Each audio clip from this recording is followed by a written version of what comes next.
E se eu te dissesse que Deus já está te dando pistas de que algo grandioso está chegando, mas você ainda não percebeu? Que antes de toda grande virada, Ele deixa marcas no caminho, sutis, mas claras para quem tem olhos espirituais atentos. Muitos oram por mudanças, clamam por respostas, pedem milagres, mas ignoram completamente os sinais que antecedem a bênção. E isso faz com que percam tempo, direção e até fé. Porque o céu fala, mas é preciso aprender a escutar. Tudo começa com uma inquietação inexplicável. Não importa se tudo parece estável, algo dentro de você grita que existe mais. Você olha ao redor e percebe que, mesmo sem grandes problemas, sua alma está em movimento. É como se Deus estivesse mexendo em estruturas invisíveis, quebrando muros antigos para abrir espaço para algo novo. Um pastor certa vez contou que antes do maior avanço de sua vida, ele passou semanas sem paz. Pensou que era ansiedade, mas na verdade era o Espírito Santo preparando o terreno. Isso não é desespero, é parto espiritual. E o primeiro sinal de que Deus está prestes a agir é essa santa inquietação. Logo depois começa a temporada de perdas. Pessoas se afastam, oportunidades desaparecem. Portas que pareciam certas se fecham com violência. Parece injusto, parece caos, mas é cirúrgico, porque Deus nunca constrói o novo sobre entulho antigo. Lembra de Abraão? Ele teve que deixar sua terra, sua parentela, tudo que era seguro, antes de receber a promessa. Então, se você está perdendo o que achava que era indispensável, talvez seja porque o que vem será muito maior. O corte dói, mas é sinal de crescimento. Em seguida, vem o silêncio. E esse silêncio é ensurdecedor. As orações parecem bater no teto, as respostas não chegam, as pessoas não entendem. Nem você entende, mas é justamente nesse vazio que Deus opera os milagres mais profundos. É no escuro do ventre que a vida é formada. Moisés ficou 40 anos no deserto antes de liderar o povo. Jesus passou 40 dias sozinho antes de iniciar seu ministério. Quando o céu se cala, não é ausência, é gestação. Outro sinal poderoso é o surgimento de convicções novas. Do nada, você começa a sentir coragem para fazer o que antes parecia impossível.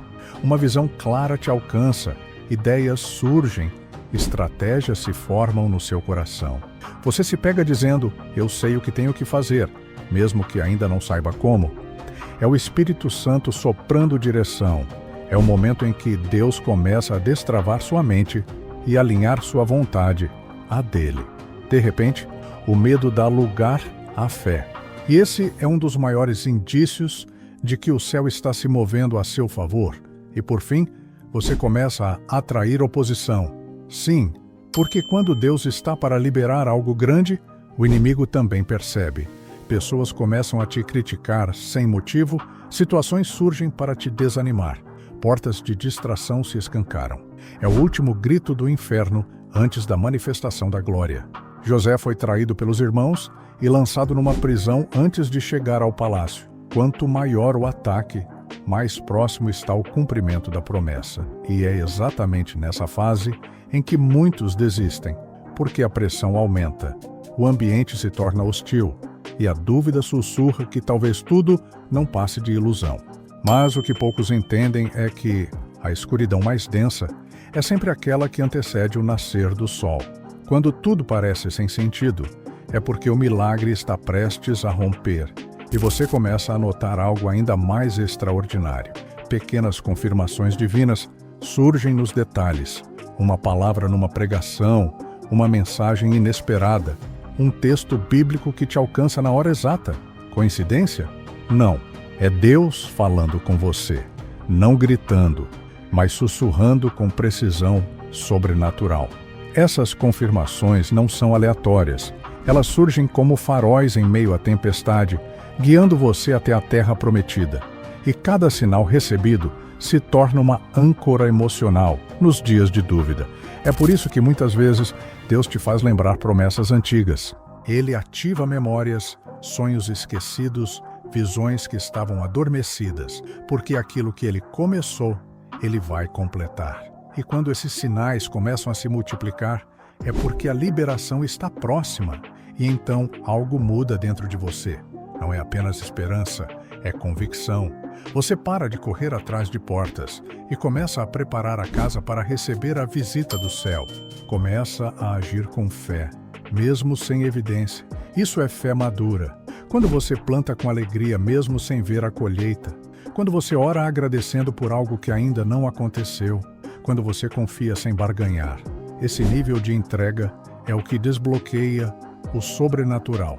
Nesse ponto, Deus começa a movimentar pessoas-chaves, portadores da promessa, intermediários do céu. Alianças começam a surgir sem esforço. Portas que você não empurrou simplesmente se abrem. Recursos aparecem, ideias se materializam, oportunidades se alinham. É quando tudo parece ter sido desenhado nos mínimos detalhes para você. E aí você entende. Não é coincidência, é favor. E favor é a assinatura divina nas estações de mudança. Mas mesmo com todos esses sinais, Deus sempre faz uma última pergunta antes da bênção final. Você está pronto para carregar o peso da promessa? Porque o que vem de Deus não é brinquedo, é responsabilidade, é missão. A promessa não vem para inflar seu ego, mas para ampliar o reino. Por isso, Ele testa seu coração. E se você passou por todas as fases, inquietação, perdas, silêncio, coragem, oposição, confirmação, convicção e favor, então se prepare, porque o céu já está abrindo. Deus nunca age antes do tempo, mas também nunca chega atrasado. Se você está vendo esses sinais, não duvide, celebre, se fortaleça. Porque o que está para acontecer será tão grandioso que fará você entender cada lágrima, cada espera, cada oração que parecia não ter resposta. A promessa está viva e ela está vindo na sua direção. Agora, se isso tocou seu coração, lembre-se, reveja os sinais, alinhe sua fé e prepare o terreno. Porque quando Deus decide agir, nada pode impedir. O tempo de esperar está acabando. O tempo de viver chegou. Então não perca tempo e já vá preparando o terreno assistindo o próximo vídeo que deixei aí.